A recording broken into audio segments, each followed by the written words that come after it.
चलिए जल्दी से शुरू करें, क्लास शुरू करें भाई साहब। तो एस्पर की रिपोर्ट कौन पढ़ा है? एसर है, एस्पर है, एसर है।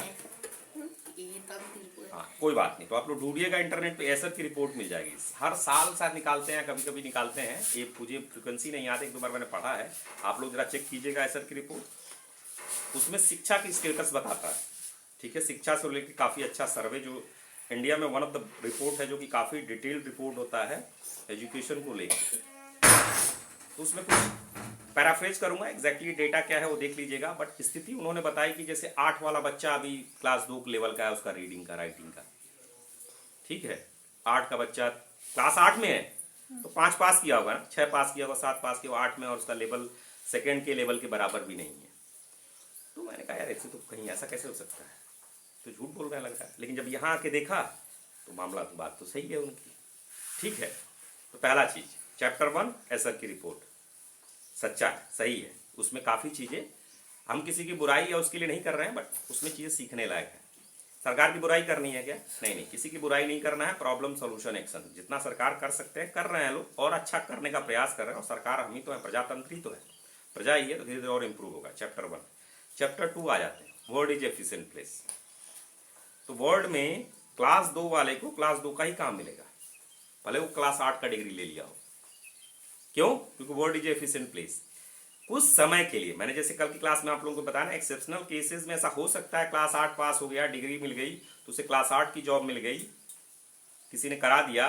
But long period of time में वर्ल्ड इज एफिशिएंट प्लेस, तो जो क्षमता होगी उसी पे आके रुकेगी बात। आ रही बात समझ में? तो अगर आपके मित्र कोई बीए कर चुके हैं नकल से, और आपने अगर क्लास 8 की क्षमता है उनकी, तो रीडिंग राइटिंग वाले जॉब में वो कहीं ना कहीं जॉब में आज नहीं कल आके वहीं आके अटकेंगे। पहले के टाइम अलग था कि डिग्री दिखा के कहीं जॉब ले लेते थे, बट अब हर जगह एंट्रेंस एग्जाम आ गया है, और जैसे जैसे टेक्नोलॉजी आएगी ट्रांसपेरेंसी और आने लगेगी। तो इसीलिए देखेंगे भारत में बेरोजगारी अब क्या हुआ, बीए बहुत सारे लोग हैं, बीटेक बहुत सारे लोग, या बहुत सारे ऐसे लोग जो डिग्री तो ले लिए हैं लेकिन उस डिग्री के एक्चुअल धारक नहीं है। एक्चुअल धारक मतलब डिग्री तो मिल चुकी लेकिन उनके अंदर वो क्षमता नहीं है। तो जब क्षमता नहीं और डिग्री ले ली तो उस केस में क्या होगा, उनको ऐसा लगेगा कि वो बीटेक इंजीनियर हैं, लेकिन अगर उनके अंदर क्षमता नहीं है तो कुछ क्रिएट कर पाएंगे नहीं, बना पाएंगे नहीं, और फिर वो कहेंगे कि जॉब मार्केट बहुत डाउन है। बीए वाले ग्रेजुएट अपने को समझेंगे, डिग्री है लेकिन ग्रेजुएट की लेवल तो उनके अंदर है नहीं, क्लास 8 का लेवल है, तो उनके लिए क्लास 8 की जॉब दिखेगी। वर्ल्ड इज एफिशिएंट प्लेस दिखेगी 8 की, और कहेंगे भाई बेरोजगारी, हम तो मैं ग्रेजुएट हूँ। क्योंकि वो ये बात कभी नहीं कहेंगे कि मैंने सही से पढ़ाई नहीं की, नकल करके पास किया, या फिर सही से कॉलेज नहीं था, जो भी उनकी भी गलती नहीं है। एक मैं आपको समझाने का प्रयास कर रहा हूँ। तो वर्ल्ड इज एफिशिएंट प्लेस, इसलिए आके बात रुकेगी वहीं। ठीक है, ये हो गया चैप्टर 2। ठीक, समझ में आ गया? चैप्टर 3 आ लेते हैं, कृष्णा का चैरियट याद कर लेते हैं। रथ, रथ के कितने घोड़े हैं? 5। और घोड़ों की लगाम कितनी है? 5 घोड़ों को 5 लगाम से पकड़ेंगे ना, और वो लगाम जाके कौन पकड़ा है? सारथी, ड्राइवर। ठीक है, और रथ में बैठा कौन है? रथ का मालिक। तो रथ के मालिक कौन है? आप। और रथ को चलाने वाला ड्राइवर कौन है? बुद्धि। बुद्धि, यस, चैरियट की बात कर रहा हूं, बुद्धि। और जो रथ के जो लगाम, जो घोड़ों के लगाम है वो क्या है? मन। और घोड़े क्या है? Sense, 5 senses. और जो सड़क है, जो आगे का वो दृश्य, वो क्या है? Sense object. हाँ, दुनिया, संसार। आगे कृष्ण भगवान, पीछे अर्जुन। हाँ, ये दूसरी चीज है, ये I am talking about some, दूसरा की बात कर रहा हूं। अब क्या है, तो जो रथ का मालिक है उसका उद्देश्य अपना लक्ष्य प्राप्त करना। तो एक कठोपनिषद से लिया गया, तो उसका उद्देश्य है कि ब्राह्मण को समझना, ब्राह्मण को प्राप्त करना। बट अभी फिलहाल उस चीज को आप भूल जाए, अगर बाद में आता है समझ में, अच्छी बात, नहीं आता तो भी कोई दिक्कत नहीं है, स्टूडेंट के हिसाब से सीख लेते हैं। बुद्धि, मैंने ऐसा रिपोर्ट वाली बात की ना, आपको समझ में आया? चैप्टर 2 में मैंने वर्ड इज एफिशिएंट भी बात की, समझ में आया? ठीक, चैप्टर 3 में कठोपनिषद की बात कर रहा हूं, चैप्टर 4 आगे बात करूंगा, तो चैप्टर 4 और चैप्टर 3 मिला लेते हैं। कर्म करना अच्छी बात है ना, मेहनत करेंगे तो फल मिलेगा ना। गलत काम नहीं करना चाहिए, गलत चीज नहीं खाना चाहिए, ठीक, मालूम है ना? इसमें कोई डाउट नहीं है भाई, कोई गलत इसको तो नहीं डिनाई कर सकता ना। नहीं। ये बुद्धि कहता है, बुद्धि के हिसाब से लॉजिक समझ में आ गया।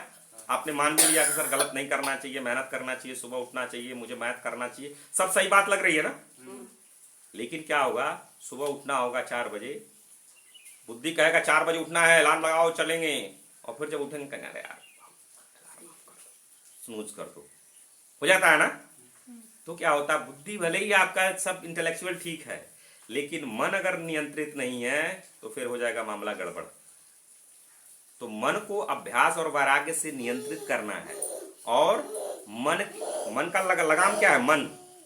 और वही क्या है, सेंस ऑब्जेक्ट, जो आपके 5 सेंसेस है। 5 सेंसेस क्या क्या है, 4 तो यही दिख रहे हैं, और एक स्किन ले लीजिए 5। 4 क्या क्या, कान 1, आंख 2, 2 हो गए सेंसेस, नाक 3, 4 और एक टच, तो 5 हो गए। अब क्या, इससे आप संसार को करते हैं तो आपका संसार बाहर की तरफ भागता है, अनकंट्रोल रहता है। तो मन अगर नियंत्रित नहीं होगा, जब मन नियंत्रित नहीं होगा तो बुद्धि में सब समझ में आएगी, लेकिन मन नियंत्रित नहीं है तो मेहनत नहीं कर पाएंगे। तो इंजीनियर बनना चाहते हैं, इंजीनियर बनना अच्छी चीज़ है, बहुत अच्छी चीज़ है। अगर सही से इंजीनियरिंग कर ले किसी अच्छे इंजीनियरिंग कॉलेज से, तो भाई साहब जिंदगी ठीक ठाक सही अच्छी चलती है। प्रोफेशनल डिग्रीज का क्या अच्छा है ना, कि अगर वास्तव में अगर सही से किया आपने, सही से, तो नौकरी मिले चाहे ना मिले, खुद से कुछ कर सकते हैं। वकील साहब हैं, नौकरी मिले चाहे ना मिले, कहीं ना कहीं तहसीली में जाके कुछ ना कुछ तो कमा ही सकते हैं। या हाई कोर्ट, सुप्रीम कोर्ट, इतने सारे कोर्ट है, कहीं ना कहीं जीविका भूखों नहीं मरेगा उनका परिवार। गरीब, उसमें धनी वाली बात हो सकती है, ऊपर नीचे वाली बात, लेकिन ऐसा नहीं होगा कि भूखों मर जाएगा। इंजीनियर रहेगा, ठीक ठाक मेहनत किया, पढ़ाई किया है, तो भूखों नहीं मरेगा उसका परिवार, ठीक ठाक स्थिति उनकी हो रहेगी। तो प्रोफेशनल डिग्रीज का ये फायदा तो होता है, लेकिन सही से जो किया उन्होंने, उसकी बात कर रहा हूँ। तो सही से किया है तो हो जाएगा। तो समझ में आ रहा है ना, सही से किया होगा तो हो जाएगा। दीदी नीट अगर सही से बायो तैयारी करे, सब तैयारी करे, तो ज्यादा चांसेस है होने के ना, दीदी लग रहा है ना। लेकिन क्या है, बुद्धि कह रहा है, लेकिन अगर मन नियंत्रित नहीं है तो होगा नहीं, कर नहीं पाएंगे, सेंस ऑब्जेक्टेड भागेंगे, उठने ही नहीं देंगे। अरे आलस, ये सब चीजें कहाँ है, आलस कहाँ है, मन में है। आलस कहाँ है, बुद्धि तो क्रिएट बोला है ना, आलस नहीं होना चाहिए, सही बात है ना। बुद्धि कह रहा है आलस नहीं होना चाहिए, लेकिन मन में कहेगा ओ ठीक है सो जाओ। अब क्या है, तो चैप्टर 3 और 4 मिला लिए ना, चैरियट, और ये समझाने का प्रयास किया कि सब चीज ठीक हो, बुद्धि ठीक हो, तब भी अगर मन को सही से अभ्यास और नियंत्रित नहीं किया तो मामला हो जाएगा गड़बड़। ठीक है, तो मन को अभ्यास और नियंत्रित करना है। अब देखिए क्या है, वो वाली बात कर लेते हैं। बुद्धि सॉरी कर्म संस्कार और क्या है, वृत्ति कर्म संस्कार। हाँ, तो वृत्ति वाला जो फंडा है ना, विचार आया मन में, ठीक है जी, मन में आया, वो कर्म हुआ, और संस्कार, कर्म संस्कार और वासना, ये टेंडेंसीज। तो मन में टेंडेंसीज बहुत सारी पहले की रहती हैं।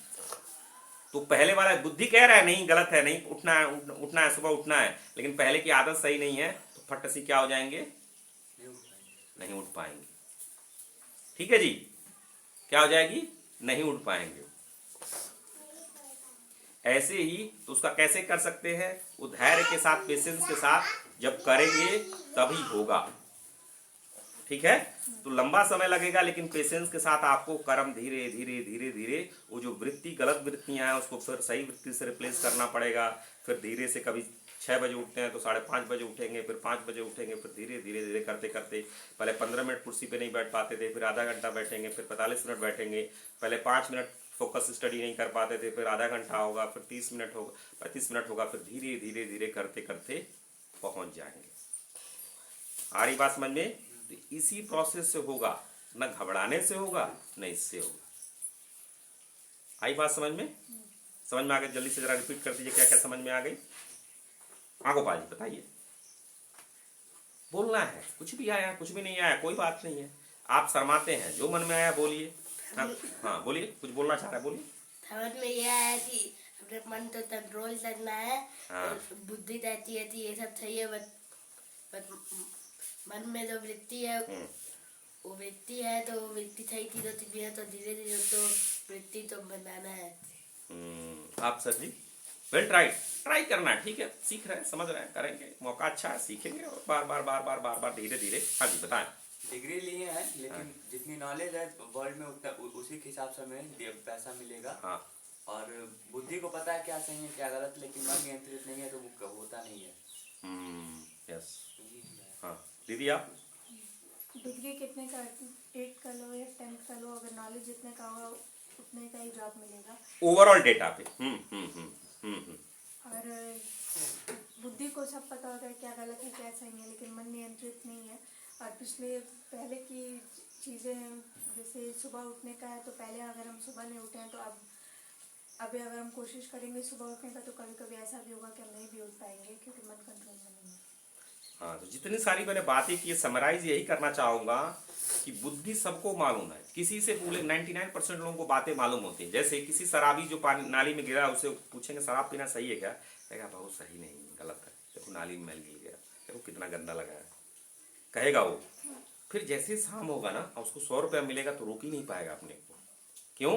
क्योंकि वृत्ति, कर्म, संस्कार और वासना। तो इसका एक ही तरीका है, आपको भी मालूम है कर्म करना है, मेहनत करना है, बिना प्रेशर के करना है, लेकिन क्या होगा, जो वृत्ति, कर्म, संस्कार, वासना, ये धीरे धीरे आपको करना पड़ेगा। और मन ही में हो पाए, वृत्ति मन में ही आती है ना, तो मन में कैसे, अभ्यास और वैराग्य से, मतलब डे इन डे आउट आपको धीरे धीरे धीरे प्रयास करेंगे और उन गलत हरकतों से दूर रखें। अगर मोबाइल से दिक्कत है तो मोबाइल की उन चीज़ों से थोड़ा दूर रहिए। किसी भी ऐसी चीज़ से, अगर किसी लड़के से दिक्कत है तो उससे दूर रहिए। किसी अगर संगति से दिक्कत है तो उससे दूर रहिए। जिससे भी, लड़का लड़की जो भी, अगर कोई ऐसी सही चीज़ नहीं लग रही है आपको, उनसे दूर रहना है और अपनी उस पर धीरे धीरे करके करेंगे, फिर वो हो जाएगा। ठीक है जी, ये कंक्लूड करते हैं। ओके, कुछ पूछना है इसमें?